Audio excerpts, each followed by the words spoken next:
present here. Next topic. I am Vivek Pandey, your SST subject teachers. Students, आज हम लोग discuss करेंगे loan activity के बारे में। किसके बारे में? लोन एक्टिविटी के बारे में। लास्ट वीडियो में हम लोगों ने बैंक, करेंसी, बैंकों का आदान प्रदान, करेंसी के बारे में, चेक के बारे में, ये सारी चीजें पढ़े थे। तो स्टूडेंट्स, आज हम लोग पढ़ेंगे लोन एडवांसिंग एक्टिविटीज, लोन की, बैंकों की ऋण संबंधी एक्टिविटीज के बारे में। अब हम बैंकों की जो स्टोरी है उसको थोड़ा सा आगे बढ़ाते हैं। बैंक में सिटीजन का जो भी पैसा जमा होता है वो खातों में स्वीकार किए जाते हैं। उसका क्या करते हैं, ये एक दिलचस्प स्टोरी आपके मन में आती होगी कि आखिर जब हम जो बैंक में पैसे को डिपॉजिट कर देते हैं तो बैंक उस पैसे का करता क्या है। तो स्टूडेंट्स, हम आपको ये चीजें आपको आगे भी क्लियर कर देते हैं। देखिए, जैसे बैंक में जब हम पैसे को डिपॉजिट कर देते हैं तो वो पैसा, क्योंकि बैंक को मैंने बताया आपसे कि वो आरबीआई से कनेक्टेड होती है, आरबीआई ही उसको लाइसेंस देती है, तो बैंक जो होती है उस जमा पूंजी का 85%, समझने के लिए हम आपको बता दें कि 85% आरबीआई के पास सेव रहता है, वो सुरक्षित रख दिया जाता है, और जो 15% होता है उसी 15% से पूरा डेबिट और क्रेडिट का सिस्टम बैंक वाले चलाते हैं। अब आपके दिमाग में आ रहा होगा कि अरे ऐसे कैसे। अब हम आपको समझाते हैं, क्योंकि जैसे अभी लास्ट वीडियो में हमने आपको एक मांग जमा के बारे में बात की थी, मांग धन, कि जब हमारी नीड होती है तभी हम बैंक जाते हैं। जैसे आपने 1 लाख रुपए बैंक में जमा कर दिया सेविंग अकाउंट में, तो क्या आप जब जाते हैं बैंक में पैसा लेने तो क्या एक साथ सारा पैसा ले लेते हैं? शायद नहीं। शायद हमें 2000 की जरूरत है, शायद हमें 10,000 की, क्योंकि हमने तो जमा 1 लाख कर दिया है उसमें, लेकिन हम पैसा ले कितना रहे हैं? कभी 2000, कभी 4000। अब जो बैंक में जमा राशि होती है, बैंक वाले क्या करते हैं कि उस जमा राशि का अधिकांश भाग किसी दूसरे कस्टमर को डेप्ट में के रूप में दे देते हैं, ऋण के रूप में दे देते हैं। तो जब कोई भी बारोवर जब पैसा ले लेता है तो उसके बदले में वो बैंक को इंटरेस्ट देता है। और एक बात और ध्यान देने वाली है कि जो हमने भी पैसा जमा किया है उस पे भी बैंक हमें टैक्स इंटरेस्ट देती है। तो अब समझ में आप सोच रहे होंगे कि जब वो देती भी है, लेती भी है, तो उसका क्या फायदा? उसका फायदा मैं आपको समझाता हूँ। देखिए, जब हम बैंक में पैसा जमा करते हैं सेविंग अकाउंट में, तो अप्रोक्सीमेटली बैंक हमें पर ईयर या एनुअली कह सकते हैं 4% का इंटरेस्ट देती है जमा धन पे। लेकिन वही बैंक जब डेबिटर को जो कर्जदाता है जिसने बैंक से ऋण लिया है उसको जब वो कर्ज देती है तो शायद उस पर वो 10%, 9%, 12% इस तरीके का इंटरेस्ट रेट लगाती है। तो आप सोचिए, बैंक हमें दे कितना रही है इंटरेस्ट? 4%। ले कितना रही है? 12%। सब्सट्रैक्ट करें 12 से 4 को तो प्रॉफिट उसका कितना आ गया? 8% का। यही बैंक की अर्निंग होती है। इसी 8% से वो पूरी अपनी बैंकिंग, या कह सकते हैं कि यही उसका मेन प्रॉफिट होता है जिससे वो अपने बैंक को चलाती है। अब इसमें आप देखेंगे फिगर भी दिया गया है पेज नंबर 42 पे। एक तरफ है डेबिटर, दूसरी तरफ है क्रेडिटर। जो डेबिटर है, डेबिटर क्या कह रहा है कि लोग धन निकालते हैं और ब्याज पाते हैं। कर्जदार कहता है लोग ऋण लेते हैं और ब्याज लौटाते हैं। मतलब जो डेबिटर है वो पैसा दे रहा है, उसके बदले में ब्याज पा रहा है। जो डेबिटर है वो धन निकालता है, बदले में ब्याज देता है। जो क्रेडिटर है वो पैसा देता है और उस पैसे के बदले में ब्याज लेता है। मतलब यहाँ पे कहानी है बैंक में डेबिट और क्रेडिट की। एक जमा करने वाला होता है, दूसरा बैंक से कर्ज लेने वाला। तो जो कर्ज लेने वाला है उससे जो प्रॉफिट होती है उसी प्रॉफिट में से वो जमा करने वाले व्यक्ति को पैसा देता है। अब जो बैंक की एक्टिविटी है, ऐसे ही डिमांड के आधार पे वो इस्तेमाल करते रहते हैं, क्योंकि आप खुद जानते हैं कि एक साथ पैसे की डिमांड सबको नहीं हो सकती है, क्योंकि जो बैंक होते हैं वो इसी बेसिस पे चलते हैं। बैंक में सबसे मेन क्या है? कस्टमर, अकाउंट का नंबर होना, ज्यादा मात्रा में अकाउंट होना, ज्यादा मात्रा में काउंट होंगे तो ज्यादा पैसे की इनकम बैंक को होगी, ज्यादा क्रेडिट डेबिट होगा। अब थोड़ा सा आगे बढ़ते हैं। शायद ये बात आपको कर्जदार, डेबिटर और क्रेडिटर की बात समझ में आ गई कि जो पैसा जमा करता है वो क्रेडिटर होता है, जिसने पैसे को जमा किया बैंक में वो क्रेडिटर है, और जो बैंक से बारोइंग की है, जिसने कर्ज लिया है, वो डेबिटर होता है। अब जो क्रेडिटर और डेबिटर है इनकी सबकी क्रेडिट बनती है। जैसे मान लीजिए आपने बैंक में पैसा ले लिया, आपका टर्म कंडीशन है कि आपको 1 साल के अंदर में पैसा सब लौटाना है या 10 साल में पैसा आपको लौटाना है, और आप समय सीमा के अंदर में बैंक को आपने पैसा वापस कर दिया तो आपकी एक क्रेडिट मेंटेन हो जाती है। फ्यूचर में वो बैंक आपके ऊपर ट्रस्ट करेगा और आपकी जब नीड होगी फिर से आपको वो कर्ज उपलब्ध करा देगा। ऐसे ही क्रेडिटर की भी होती है। क्रेडिटर जब कभी उसको भी जरूरत होगी तो बैंक जाएगा, क्योंकि उसके खाते में तो पैसा ऑलरेडी है।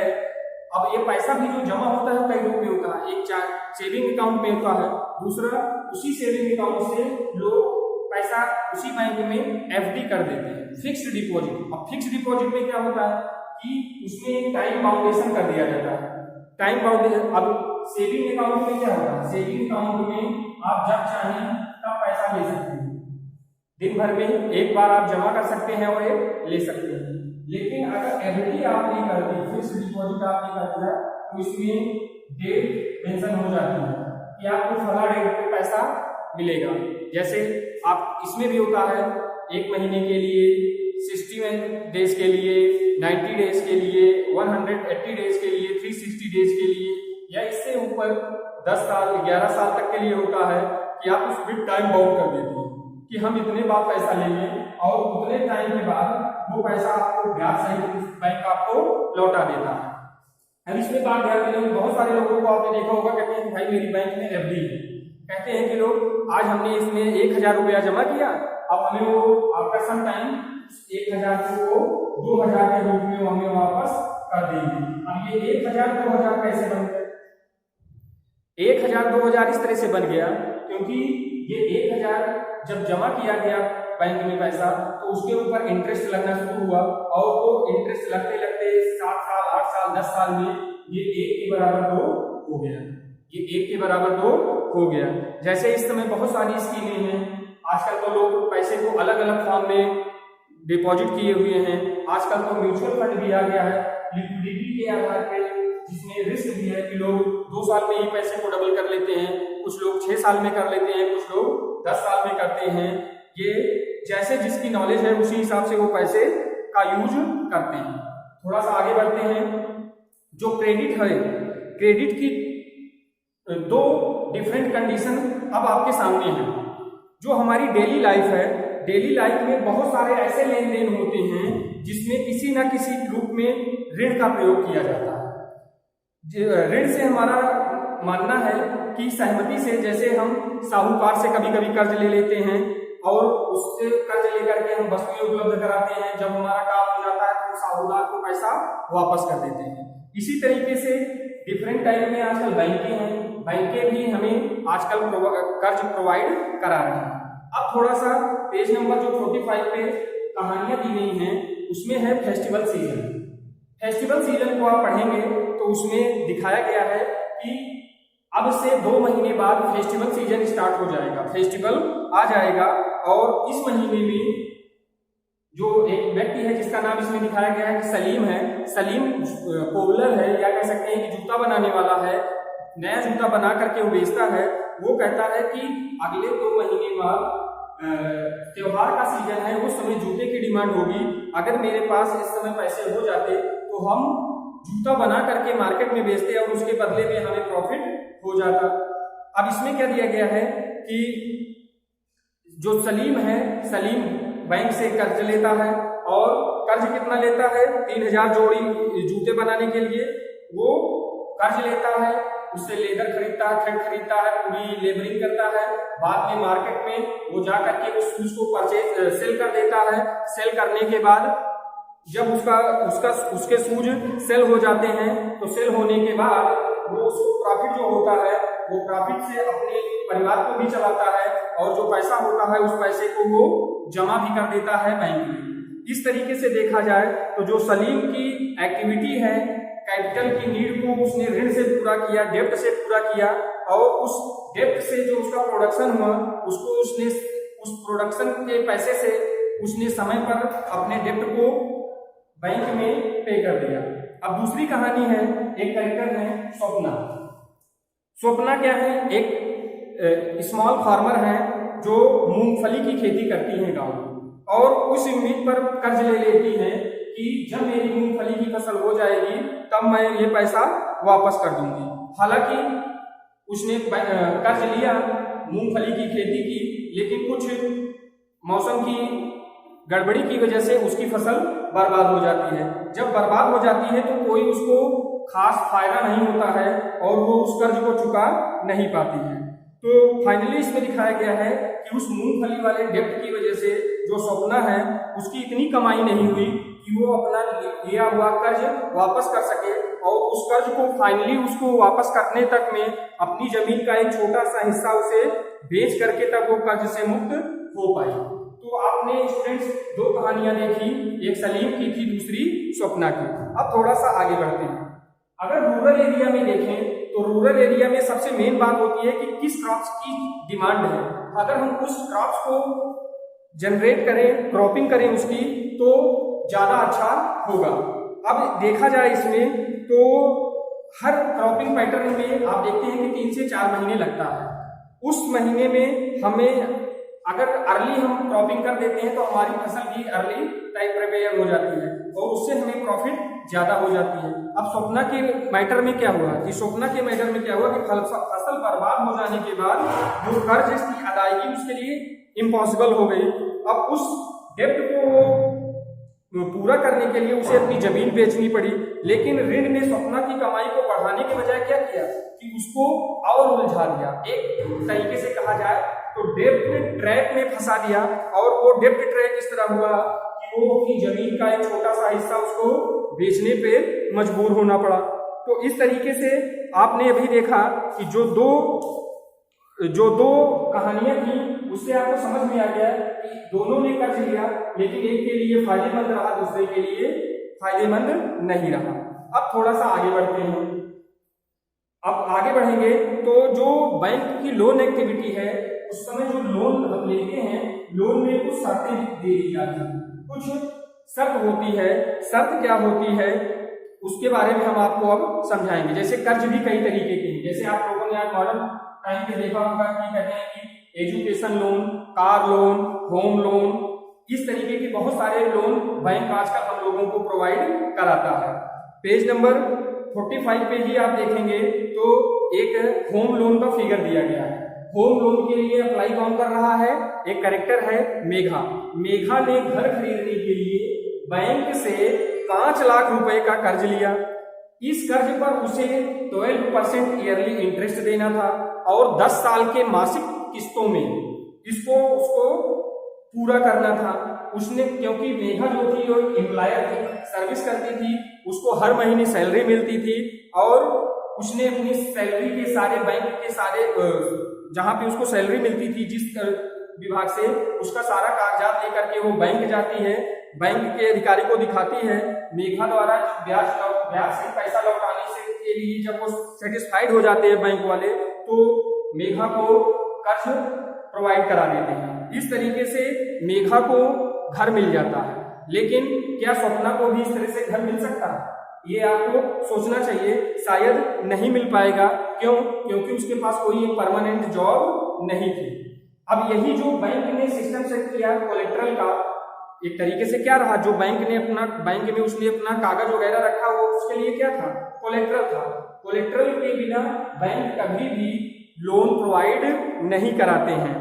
जो कोलेट्रल होता है, जैसे किसान लोग होते हैं, किसान को ट्रैक्टर लेना होता है तो क्या करता है कि वो बैंक में जाता है, अपनी जो पीस ऑफ लैंड का जो पेपर होता है, जिसको आजकल हम बोलते हैं क्या, खसरा खतौनी को लेकर के जाता है, वही कोलेट्रल के रूप में बैंक में वो उसको जमा करता है, तब बैंक उसको कर्ज प्रोवाइड कराता है। क्योंकि बैंक भी एश्योर होना चाहता है कि क्या ये बंदा जिसको मैं डेब्ट प्रोवाइड करा रहा हूँ, ये हमें पैसे वापस कर पाएगा भी या नहीं कर पाएगा।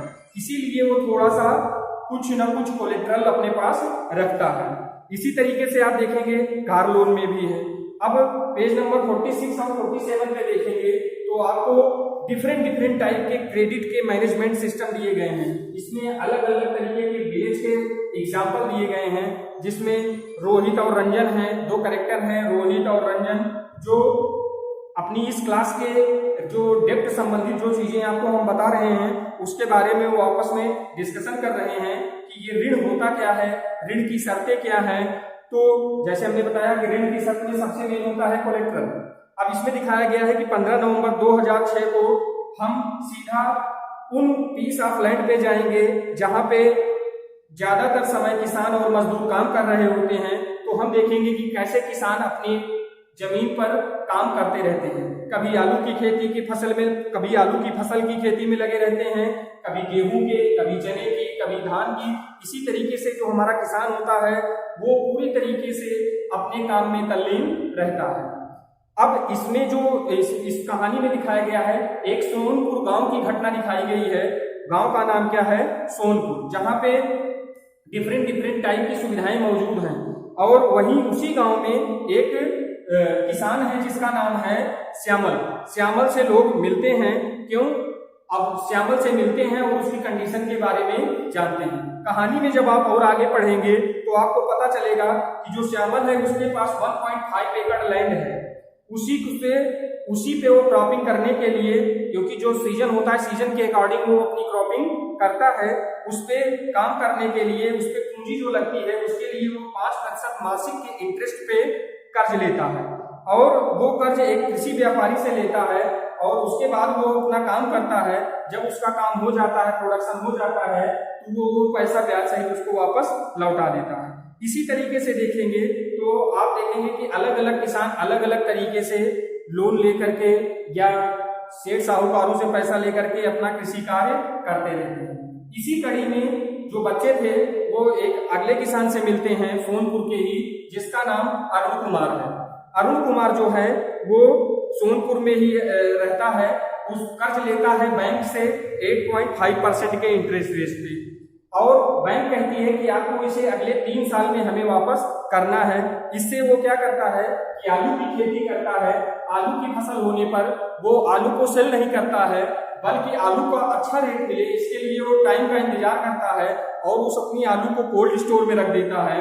जब आलू महंगी होती है तब उस आलू को वो सेल कर देता है अरुण, और जब उसके पास पैसा आ जाता है तो वो बैंक में जाकर के विथ इंटरेस्ट पैसे को वापस कर देता है। इसी तरीके से सोनपुर गांव में ही एक किसान है रमा। रमा भी निकट के खेत में एक फार्म लेबरर का काम करती है।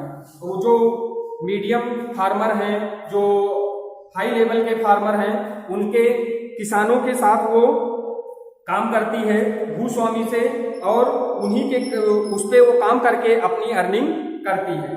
तो इस तरीके से जब आप ये कहानी तीनों पढ़ेंगे तो आपको बहुत ज्यादातर हद तक समझ में आ जाएगी कि लोन एक्टिविटी कैसे चलती है।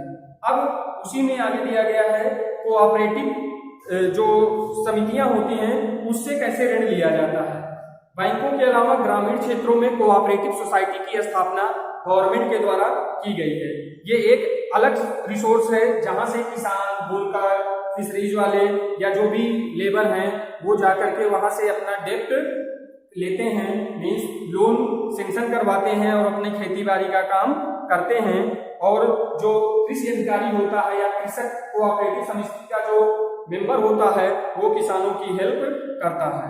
तो स्टूडेंट्स, हमने अभी आपको जो भी चीजें बताई लोन एक्टिविटी के बारे में, उसमें credit, debit, home loan, car loan, इनके सब के बारे में, या जो भी क्रेडिटर डेबिटर की बात हमने बताई थी कि लोग पैसा कैसे जमा करते हैं, कैसे निकालते हैं, त्योहारों का मौसम में सलीम ने जूते कैसे बनाए, स्वप्ना की मूंगफली की फसल कैसे बर्बाद हो गई, और मेघा को होम लोन कैसे मिला, और जो सोनपुर गांव की 3 कहानियां हमने आपको बताई, कोऑपरेटिव सोसाइटी के बारे में बताई, वो चीजें आपको समझ में आ गई होंगी। तो स्टूडेंट्स, आज के लिए इतना ही। Thank you for listening me and joining me. Next video में हम लोग फॉर्मल सेक्टर के बारे में, जो क्रेडिट के फॉर्मल सेक्टर है उसके बारे में आगे पढ़ेंगे। Thank you for listening me and joining me. Thanks.